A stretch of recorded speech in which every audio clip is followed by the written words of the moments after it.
بسم اللہ الرحمن الرحیم، السلام علیکم ورحمۃ اللہ وبرکاتہ۔ اب ہم سجدے کی گفتگو کو مزید آگے بڑھاتے ہیں۔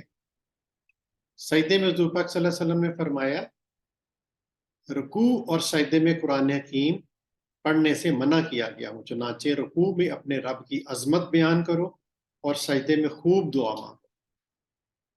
سیدنا حذیفہ سے روایت ہے کہ حضور پاک صلی اللہ علیہ وسلم سجدے میں یہ دعا پڑھتے تھے، سبحان ربی الاعلی، سبحان ربی الاعلی و بحمدہ۔